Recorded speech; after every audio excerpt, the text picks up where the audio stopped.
Lorsque les Américains ont annoncé de véritables preuves d'armes de destruction massive pour pouvoir envahir l'Irak et tuer Saddam Hussein, heureusement, Jacques Chirac et Dominique de Villepin ont résisté, ont osé prendre une position indépendante.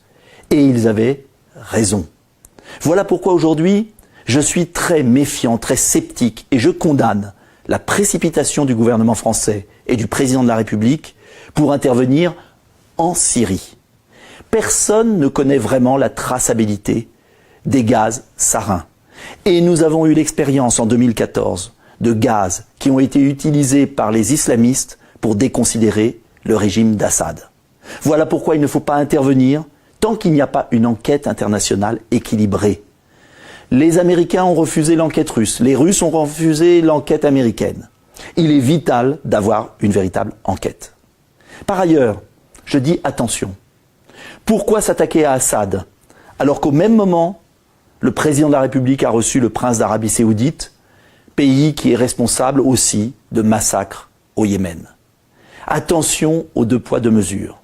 Par qui allons-nous remplacer Assad? Est-ce Assad qui a tué sur les trottoirs de Paris et au Bataclan? Non. C'est Assad qui combattait les terroristes de l'État islamique, de Daesh. Voilà pourquoi je crois que la France ne doit pas s'engager dans une guerre sans issue. Voilà pourquoi je crois que la France doit faire œuvre d'équilibre au Moyen-Orient. Il ne s'agit pas d'être à la solde d'Assad, de l'Iran, des Russes ou des Turcs. Il s'agit tout au contraire de maintenir une position équilibrée, une politique étrangère indépendante, qui repose sur des faits, non pas sur des rumeurs, qui privilégie la paix et la réconciliation en Syrie.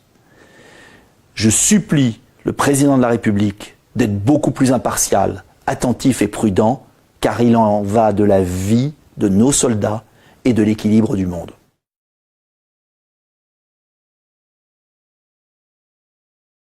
Bien, Madame la Présidente, parce que j'ai vu que vous convoquiez une commission de crise, je me suis demandé si les éléments en notre possession étaient suffisants pour prendre une position claire.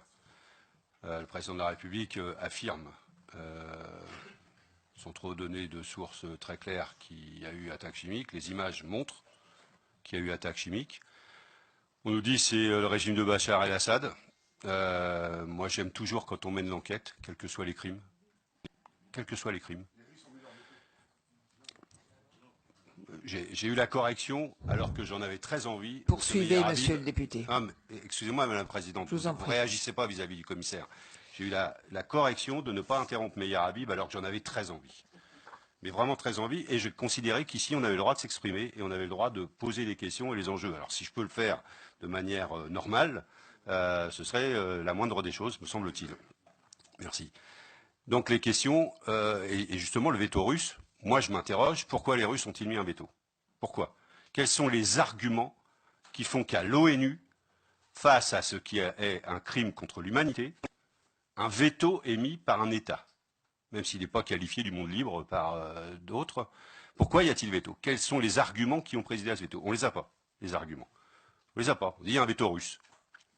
Pour avoir assisté à plusieurs discussions à l'ONU, je sais que les vétos sont accompagnés d'arguments, de faits, de choses qui justifient ce veto. Et donc, quand il y a veto, je considère qu'on ne peut pas intervenir au nom de l'ONU et qu'après, on intervient sur la base de nos valeurs, sur la base d'éléments que l'on nous aurait donnés, sur la base d'images. Et on sait, tous ceux qui ont eu un peu d'éducation à l'image savent combien les images peuvent être manipulées. Non, mais j'attends le constat sur place. Je demande, la parole est à Jean-Paul Lecoq et à Michel. Donc il y a un sujet. Moi, je fais partie de la génération qui a vécu l'Irak. Tout le monde disait, il y a des armes de destruction massive en Irak. Tout le monde. Tout le monde disait, c'est trop facile de dire non maintenant. À l'époque, tout le monde disait, il y a des armes de destruction massive, il faut intervenir. Les pays du monde libre sont intervenus en Irak, ont détruit l'Irak. On détruit l'Irak.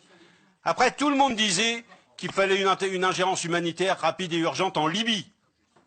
Nous sommes intervenus en Libye, nous avons détruit la Libye. Nous avons détruit la Libye Et aujourd'hui, on a créé en Libye une terre, un terreau pour le terrorisme. En Libye. Et aujourd'hui, on nous dit, en Syrie, il y a un criminel qu'il faut tuer. C'est dans cette commission que ça a été dit. Moi, je suis désolé, je suis issu de ce Parlement qui a abandonné en France la peine de mort. La peine de mort.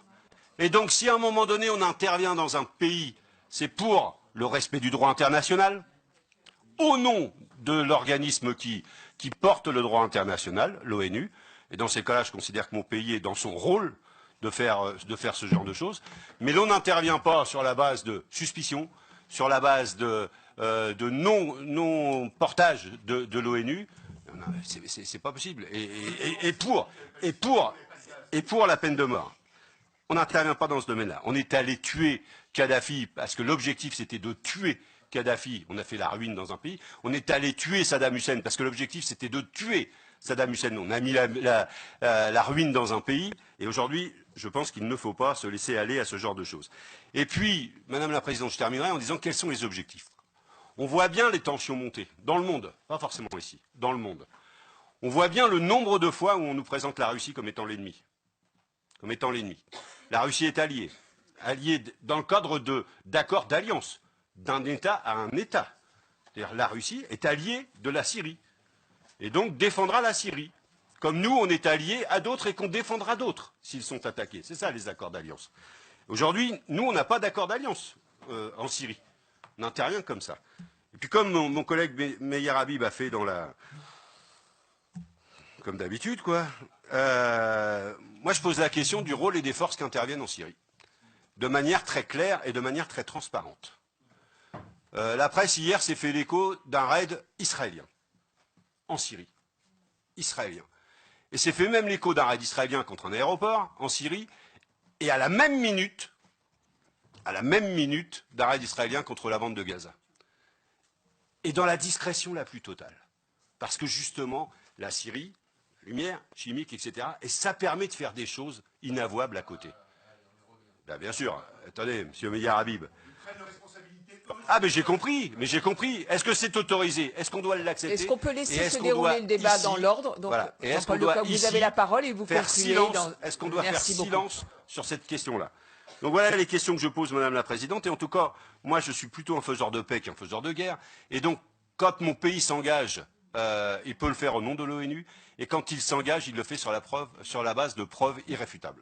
Merci. Je suis encore une fois étonné de voir et attristé de voir la France perdre totalement son statut de puissance indépendante, de puissance d'équilibre, être aux ordres des États-Unis et intervenir en Syrie alors même que les enquêteurs internationaux viennent seulement d'arriver pour commencer leur enquête. Le président de la République a indiqué qu'il avait des preuves, qu'il les rende publiques. Car chat échaudé craint l'eau froide. Et encore une fois, le coup des armes de destruction massive, on nous l'a déjà fait par le passé et on a appris... Marine Le Pen, vous nous dites... C'est en réalité d'un mensonge. C'est une action totalement irresponsable qui a été entreprise cette nuit. Je préfère croire qu'il s'agit d'une gesticulation convenue avec les Russes que de penser qu'on a pu comme ça déclencher à 3 pays une offensive aussi dangereuse qui contient une telle menace d'escalade sans aucun mandat de l'ONU et contre les appels qu'a lancés son secrétaire général et sans l'accord d'aucun autre pays de l'Union européenne ni concertation avec eux. Je juge que c'est une manière irresponsable de se comporter qui ne réglera aucun des problèmes auxquels on est confronté dans cette zone.